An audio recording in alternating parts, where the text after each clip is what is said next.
शशांक ने जाने की पूरी तैयारी कर ली। उसने एक बड़ा बैग उठाया, कार की चाबी ली और घर से निकल गया। दोपहर के 2 बज रहे थे। शशांक अपने ससुराल जा रहा था। उसकी पत्नी ने कल बेटे को जन्म दिया था। करीब 500 किलोमीटर की दूरी तय करनी थी। वह जानता था कि उसके पहुंचने तक रात हो जाएगी। उसने कल पेट्रोल टैंक भरवाया था। वह कार में बैठा और चाबी घुमाकर कार स्टार्ट कर दी। गाने सुनते हुए धीरे धीरे गाड़ी चलाते हुए वह हाईवे पर आ गया। ज्यादा गर्मी नहीं थी, हवा ठंडी थी, इसीलिए उसने कार की खिड़की खुली रखी। उसकी कार मंजिल दर मंजिल आगे जा रही थी। शशांक अब शहर से बाहर निकल चुका था। दोपहर के 5 बजे थे। रास्ते में एक छोटा सा गांव दिखा। कुछ देर और गाड़ी चलाने के बाद वह चाय पीने के लिए एक ठेले पर रुका। वहां 2-3 लोग बैठे चाय पी रहे थे। एक चाय देना, शशांक ने एक बेंच पर बैठते हुए कहा। शशांक कुछ देर आराम से बैठा चाय पी रहा था। कहां जा रहे हो भाई? किनारे बैठे एक आदमी ने पूछा। मैं शिरधन जा रहा हूं, शशांक ने कहा। शिरधन? बहुत लंबा रास्ता है। एक काम करो, यहां से दाएं मुड़ जाओ और सीधी सड़क से आगे जाओ। जब गांव अंत में समाप्त हो जाए तो मुरुंडी गांव की ओर जाना। जब आप मुरुंडी गांव पहुंचेंगे तब किसी को भी शिरधन का रास्ता पूछना, उस आदमी ने कहा। लेकिन यह रास्ता भी तो वहां तक जाता है, तो मुझे यह दूसरा रास्ता क्यों लेना चाहिए? शशांक ने चाय का आखिरी घूंट खत्म करते हुए कहा। भाई, अगर ये रास्ते से जाते हो तो गांव की दूरी 100 किलोमीटर से कम हो जाएगी। ये रास्ता हर किसी को पता नहीं। रास्ता भी अच्छा है, क्यों है ना रामा? उसने अपने साथ बैठे दूसरे आदमी को कोहनी से ठूंसते हुए पूछा। दूसरे ने भी कहा, हां साहब, बात तो सही है, लेकिन रास्ता थोड़ा निर्जन है। उन दोनों की बात सुनकर शशांक ने कुछ देर सोचा। उसने अपना मोबाइल निकाला और मैप खोलकर शिरधन जाने वाले रास्ते पर नजर डाली। उसने देखा कि वास्तव में शिरधन जाने के लिए 2 वैकल्पिक रास्ते थे और दूसरे रास्ते से 110 किलोमीटर की दूरी कम हो सकती थी। यह देखकर शशांक ने कहा, ओह सच में, यह सड़क मुझे जल्दी पहुंचा सकती है। धन्यवाद भैया, धन्यवाद। शशांक ने उस आदमी को धन्यवाद दिया और कार में बैठ गया। शशांक के जाने के बाद उनमें से एक ने कहा, अरे पगला गए हो क्या? तुमने उस आदमी को उस रास्ते जाने के लिए क्यों कहा? तुम्हें पता नहीं क्या उस रास्ते पर वो रहती है? चुप रहो, इन्हीं सब बातों की वजह से हमारे गांव बदनाम हो रहे हैं। कुछ नहीं होगा, उसने उसे चुप कराते हुए कहा। अरे लेकिन आज अमावस की रात है, दूसरे ने मन ही मन कहा। यहां शशांक ने अपनी कार दाहिनी ओर मोड़ ली और दूसरा रास्ता पकड़ लिया।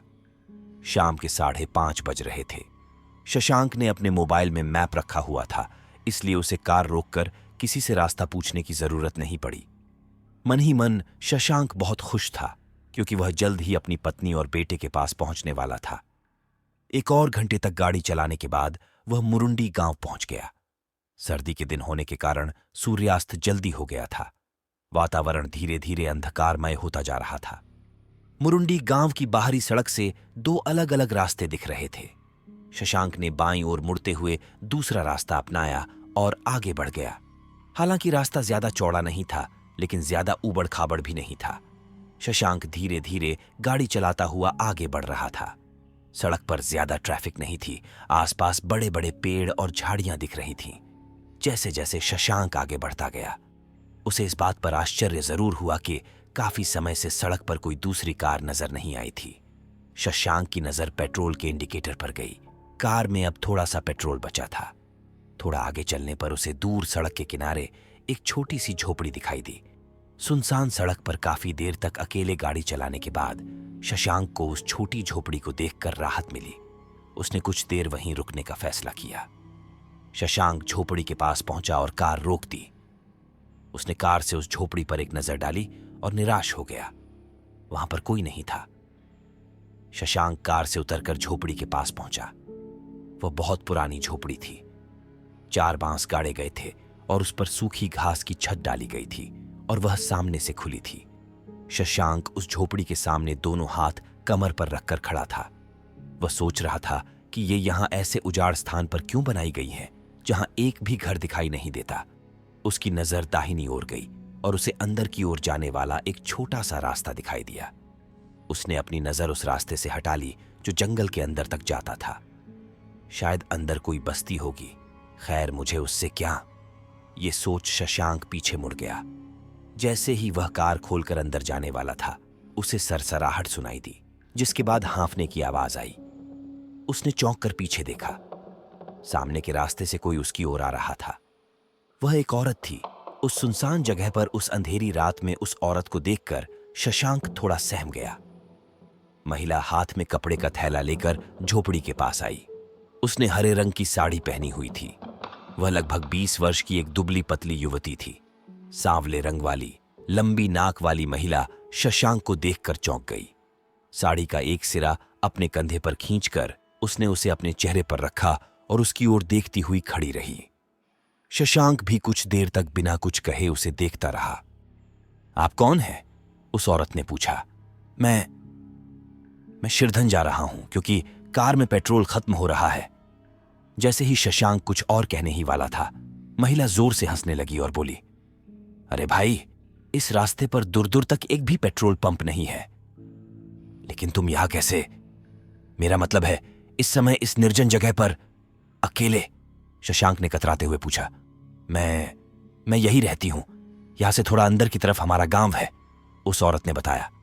जब शशांक को समझ नहीं आया कि आगे क्या कहे तो वह औरत बोली, साहिब, एक बात बताऊं? हाँ बताओ, शशांक ने कहा। बहुत रात हो गई है, अब आगे बढ़ोगे तो पेट्रोल नहीं मिलेगा, कहीं फंस जाओगे। तो आज रात हमारे घर चलो, कल सुबह चले जाना। मेरे पति तुम्हारी मदद करेंगे, उसने कहा।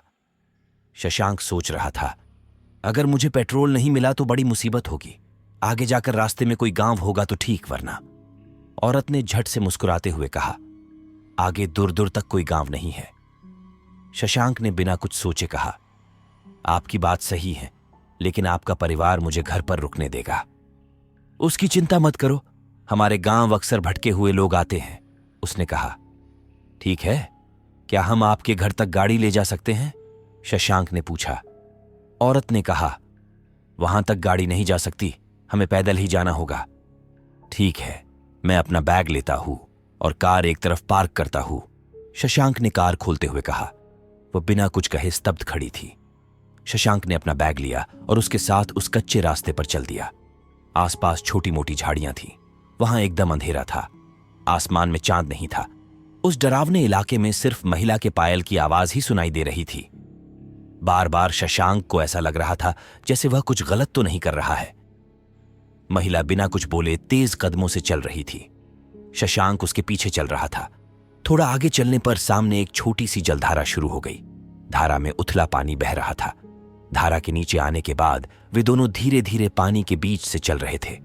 शशांक ने अपने पास रखी टॉर्च को शुरू कर दिया और उसे रोशनी में देखा। सामने वाली महिला के पैर उल्टे थे। ये देखकर शशांक चौंक गया। उसका दिल जोरों से धड़कने लगा। शरीर पानी पानी हो गया। उसे चक्कर आने लगे। शशांक के पांव मानो जमीन पर जम गए थे। उस महिला ने अपने शरीर को हिलाए बिना धीरे धीरे अपना सिर पीछे करके स्थिर खड़ी रही। उसका चेहरा अब बिल्कुल बदल चुका था। चेहरे पर लाल काली झुर्रियां थीं, आंखें बिल्कुल सफेद थीं। शशांक के हाथ से टॉर्च गिर गई। उसका दिल जोरों से धड़का। वह जोर से चिल्लाया। आंखें बंद हो गईं। उसे लगा कि वह गिर रहा है और अचानक उसे एक स्पर्श महसूस हुआ। उसने आंखें खोलकर देखा। महिला ने उसे पकड़ लिया था। उसका चेहरा ठीक हो गया था।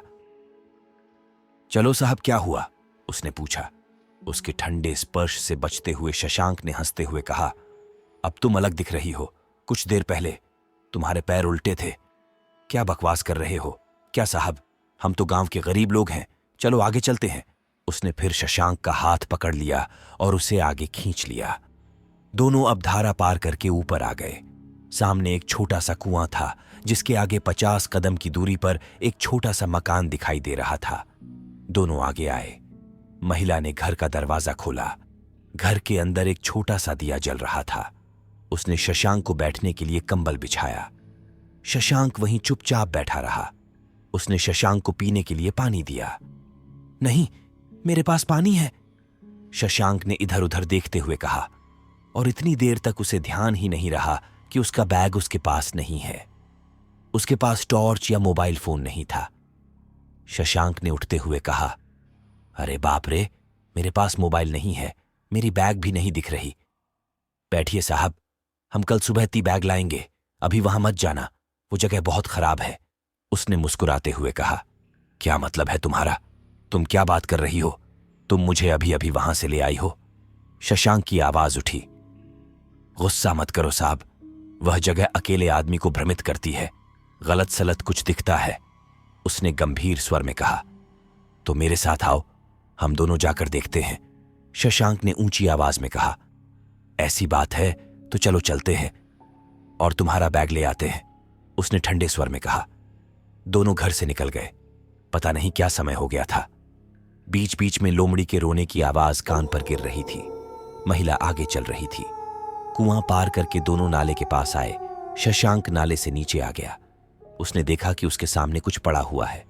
अंधेरे में कुछ ठीक से दिखाई नहीं दे रहा था। शशांक लड़खड़ाते हुए उथले पानी में चला गया और उसके सामने जो कुछ था उसे देखकर वह दंग रह गया।